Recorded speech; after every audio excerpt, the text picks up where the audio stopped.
Class first year के बच्चे जो है ध्यान देंगे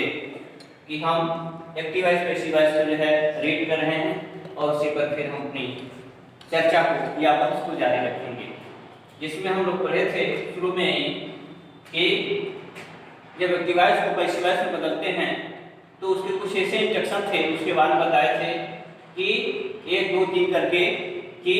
अगर एक्टिव वॉइस को पैसिव वॉइस में चेंज करते हैं तो सब्जेक्ट की जगह पर ऑब्जेक्ट हो जाता है और ऑब्जेक्ट की जगह पर सब्जेक्ट हो जाता है। उसके बाद हम लोग देख लिए थे कि जब एक्टिव वॉइस को पैसिव वॉइस में बदलते हैं तो हमने देखा कि वहां बताया गया था कि ऑब्जेक्ट के पहले जो है बाय प्रीपोजिशन शब्द का प्रयोग कर देते हैं, उसके बाद लास्ट में हम ऑब्जेक्ट को कंपोज करते हैं। उसके बाद फिर हम लोग देखे थे कि जब एक्टिव वॉइस को पैसिव वॉइस में चेंज करते हैं तो जो मेन वर्ब होता है उस मेन वर्ब को हमेशा थर्ड फॉर्म में कंपोज करते हैं। और उसके बाद हम लोग ये भी देखे थे कि जब एक्टिव वॉइस को पैसिव वॉइस में चेंज करते हैं तो फ्यूचर का जो है कंटीन्यूअस नहीं बनता है। उसके बाद हम लोग आगे बढ़ेंगे। सबसे पहले हम लोग जो है टेंस की तरफ बढ़ेंगे और टेंस में है आपका प्रेजेंट इंडेफिनिट टेंस।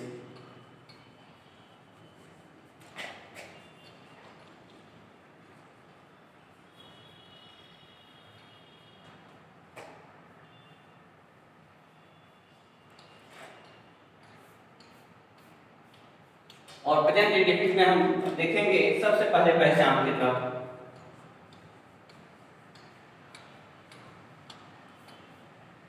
पहचान में आपका है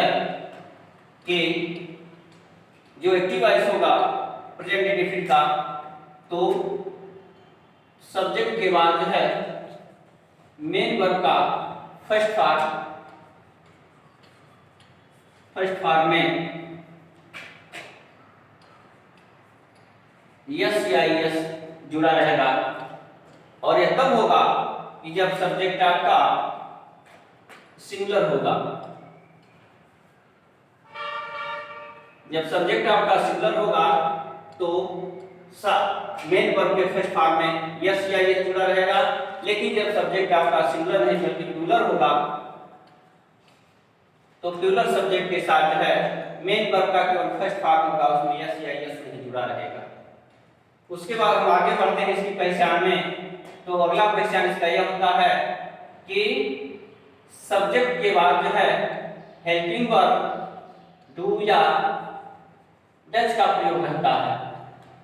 जब हम प्रेजेंट इंडेफिनिट की पहचान में बढ़ते हैं आगे की तरफ तो यह होता है कि दूसरा इसका पहचान अगला नाम होता है कि सब्जेक्ट के बाद जो है डू या डज का यूज रहता है, या डू या डज के बाद जो है फिर आपका जो है मेन वर्ब का फर्स्ट फॉर्म होता है। यह नेगेटिव की पहचान हो जाता है। लेकिन जब यह हम थोड़ा सा और आगे बढ़ते हैं तो इसका अगला पहचान ये भी होता है कि जब इंट्रोगेटिव होता है तो इंट्रोगेटिव में आपका कब कहाँ को कैसे जो होता है वह आता है, और उसके बाद है फिर सब्जेक्ट के बाद है हेल्पिंग वर्ब डू या डज हो जाता है। तो सीधे तौर पर हम पहचान इसका कर लें प्रेजेंट इंडेफिनिट टेंस का कि जब सब्जेक्ट सिंगुलर होता है तो मेन वर्ब के फर्स्ट फॉर्म में यस या यस जुड़ा रहता है, लेकिन जब सब्जेक्ट सिंगुलर नहीं प्लूरल रहता है तो मेन वर्ब का फर्स्ट फॉर्म होता है उसमें यस या यस जुड़ा रहता है। अगला हमने देखा है कि जब सब्जेक्ट सिंगुलर होता है तो नेगेटिव की तरफ या इंट्रोगेटिव की तरफ उसमें सहायक क्रिया जो है तो हो जाती है डू या डज। तो सिंगुलर के साथ हम देखेंगे कि डज का यूज रहेगा हेल्पिंग वर्ब, अगर सब्जेक्ट सिंगुलर नहीं बल्कि प्लूरल है तो सब्जेक्ट के बाद यहाँ जो है हेल्पिंग वर्ब डू हो जाएगी। तो यही प्रेजेंट इंडेफिनिट का मूल पहचान होता है कि कैसे पहचान करेंगे कि यह सेंटेंस एक्टिव से बना हुआ है। तो इसका यही पहचान रहा है कि मेन वर्ब के फर्स्ट फॉर्म में यस या यस रहेगा तब जब सिंगुलर होगा, लेकिन जब प्लूरल होगा तो उसका केवल फर्स्ट फॉर्म रहेगा। और नेगेटिव इंटेग्रिटी का पहचान यही होता है कि हेल्पिंग वर्ब के बाद जो है सब्जेक्ट के बाद है हेल्पिंग वर्ब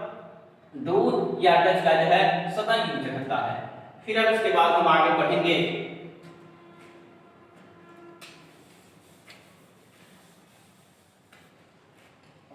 अफर्मेटिव की तरफ बढ़ेंगे।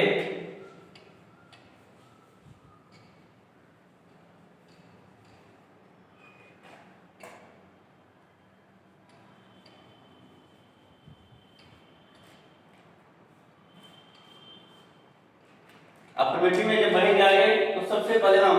रूल नंबर 1 को जो है चेंज करेंगे या फॉलो करेंगे।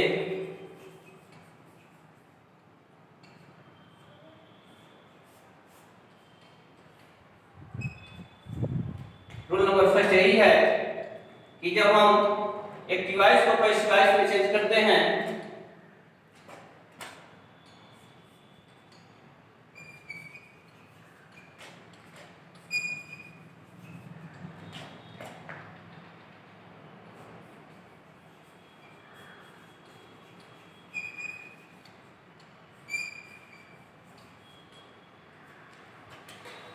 तो जब एक डिवाइस को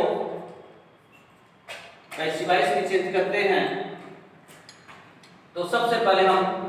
रूल नंबर फर्स्ट के अंतर्गत देखें तो सब्जेक्ट हो जाता है और सब्जेक्ट के बाद जो है यहाँ हेल्पिंग वर्ब आ जाती है और हेल्पिंग वर्ब इसमें हो जाता है इज या आर या एम। यह इज आर एम जो है केवल जो है सब्जेक्ट के अकॉर्डिंग जो है रहता है। जिस प्रकार सब्जेक्ट होगा उसी तरह से हम हेल्पिंग वर्ब का यूज कर देते हैं और हेल्पिंग वर्ब का यूज करने के बाद फिर यहाँ हो जाता है मेन वर्ब का जो है थर्ड फॉर्म हो जाता है और थर्ड फॉर्म के बाद जो है आपका लास्ट में हम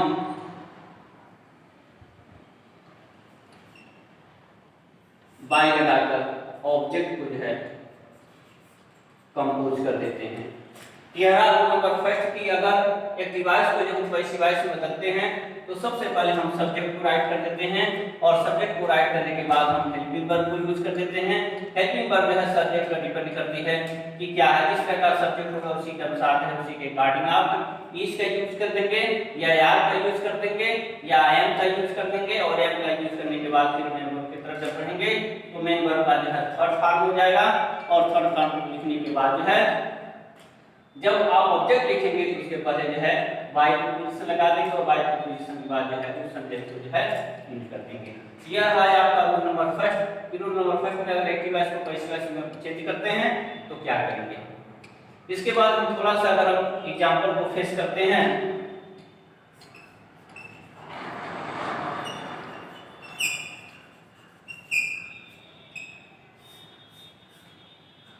जैसे यहाँ लिखा हुआ है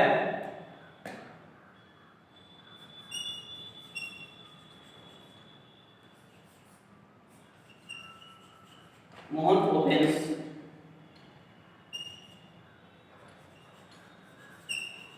a window at night। यह एक डिवाइस पे बना हुआ है। अब इसे पैसिव वॉइस में अगर आप चेंज करते हैं या डाइवर्ट करते हैं तो सबसे पहले हो जाएगा ए विंडो इसमें जो है सब्जेक्ट बन जाएगा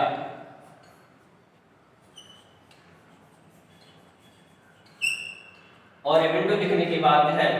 आप हेल्पिंग वर्ब को यूज करेंगे। हेल्पिंग वर्ब विंडो के अकॉर्डिंग हो जाएगा इज। तो ए विंडो इज अब यहाँ है देखेंगे कि मेन वर्ब के फर्स्ट फॉर्म में जुड़ा हुआ है, इसलिए जुड़ा है क्योंकि आपका सब्जेक्ट सिंगुलर है। तो ओपन जो लिखा है इसका जो है थर्ड फॉर्म लिखेंगे, यहाँ हो जाएगा ओपन और ओपन के बाद जो है फिर आप जो है एट नाइट को यूज करेंगे तो यहाँ हो जाएगा आपका विंडो एट नाइट। अब बचा हुआ जो शेष शब्द है वह है मोहन। तो मोहन सब्जेक्ट है तो सब्जेक्ट को जो है लिखने के पहले आप प्रीपोजिशन जो है बाय को यूज कर देंगे और बाय को यूज करने के बाद फिर आपका हो जाएगा मोहन। क्योंकि बहुत पहले ही बताया गया है कि जब हम एक डिवाइस को पैसिव वॉइस में चेंज करते हैं तो सब्जेक्ट की जगह पर ऑब्जेक्ट हो जाता है और ऑब्जेक्ट की जगह पर सब्जेक्ट हो जाता है। तो यहाँ आपका जो सब्जेक्ट था और यहाँ जो ऑब्जेक्ट था तो हमने देखा कि ऑब्जेक्ट सब्जेक्ट है ऑब्जेक्ट की जगह पर चला गया है और जो ऑब्जेक्ट था वह सीधे तौर पर जो है सब्जेक्ट की जगह पर चला आया है। और उसके बाद आपने देखा कि सब्जेक्ट यहाँ सिंगुलर था इसलिए आपने हेल्पिंग वर्ब इज का यूज किया है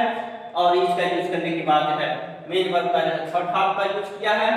और कुछ शब्द था इसमें एट नाइट सब बिफोर लिख दिए हैं सब्जेक्ट के पहले और एट नाइट लिखने के बाद फिर आपने बाय का यूज किया और बाय का यूज करने के बाद आपने मोहन को कंपोज कर दिया।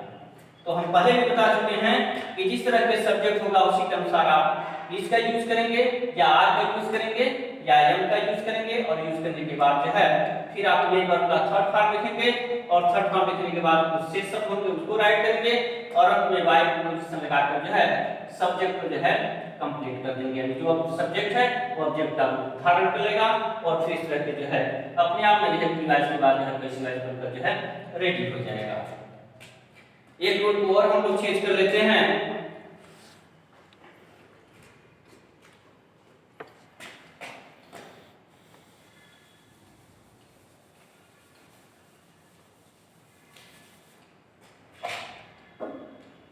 और वह है निगेटिव।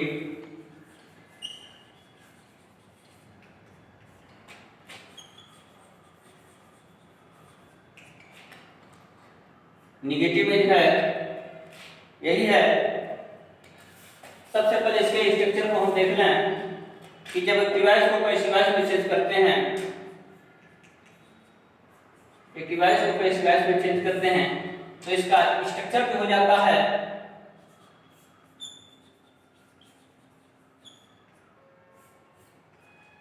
सबसे पहले सब्जेक्ट हो जाता है, और सब्जेक्ट के बाद है फिर आपका हो जाता है हेल्पिंग वर्ब। हेल्पिंग वर्ब में फिर वही है इज, आर या एम, और इज या एम के बाद है फिर आपका हो जाता है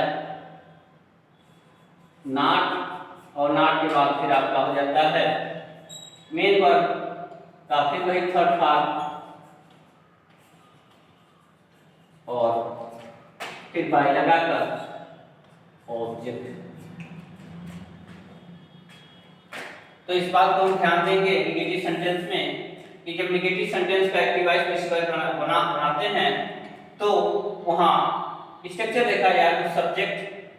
plus helping verb. Helping verb बताया गया है इज या एम, फिर नॉट, और नॉट के बाद मेन वर्ब का थर्ड फॉर्म, और लास्ट में बाय लगाकर ऑब्जेक्ट को हम कंपोज कर देते हैं। जैसे एग्जांपल यहां दिया जाए एक इंस्टेंस के रूप में,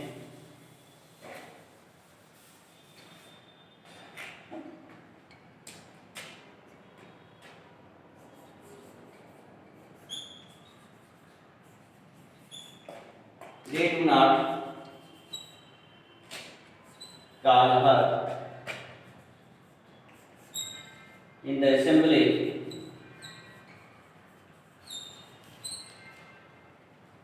ये डिवाइस जो बना हुआ है, और जब इसका पैसिवाइज में डाइवर्ट करेंगे तो सबसे पहले हो जाएगा हर, और हर का जो है हो जाएगा आपका सी, और सी के बाद यहाँ देखेंगे कि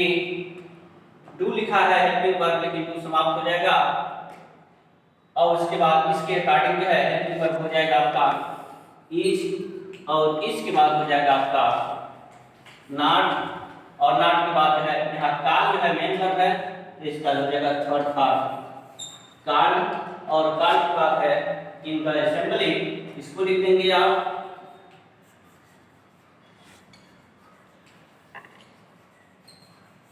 और असेंबली के बाद हो जाएगा आपका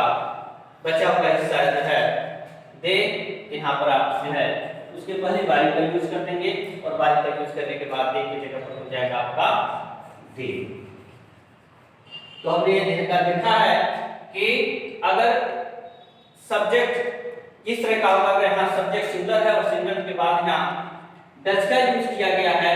तो जब एक्टिवाइज को पैसिवाइज में चेंज करते हैं तो डू या डज का कोई मतलब या कोई अहमियत नहीं रह जाता है, बल्कि यह हमेशा के लिए खत्म हो जाता है। और सबसे पहले जब सब्जेक्ट लिखते हैं तो सब्जेक्ट के अकॉर्डिंग जो है आप इज या आर या एम का यूज करते हैं, न कि डू या डज का यूज करते हैं। तो इज या आर का या एम का यूज करने के बाद फिर नॉट हो जाता है, और नॉट के बाद फिर मेन वर्ब का थर्ड फॉर्म होता है, और थर्ड के फॉर्म के बाद फिर शेष शब्दों को कंपोज कर देते हैं, और जैसे ही शेष शब्द खत्म होता है फिर बाय लगाकर जो है हम ऑब्जेक्ट को जो है कंपोज कर देते हैं। तो आप यही ध्यान देंगे निगेटिव बनाते समय कि जब एक्टिवाइज को पैसिवाइज में चेंज करते हैं तो हम सहायक या डू डज को कभी जो है कंपोज नहीं करेंगे या कभी मेंशन नहीं करेंगे, इसका कोई मतलब या कोई अस्तित्व नहीं रह जाता है, बल्कि ये समाप्त हो जाता है। और फिर पैसिव वॉइस में जो है सब्जेक्ट के अनुसार जो है हेल्पिंग वर्ब इज या आर या एम का यूज कर देते हैं और फिर उसे नॉट लगाने के बाद से शब्द को जो है क्रम से लिखते हुए अंत में बाय लगाकर हम जो है ऑब्जेक्ट को जो है कंपोज कर देते हैं। इसके बाद जो है अगले वीडियो में जो है हम शेष पढ़ेंगे।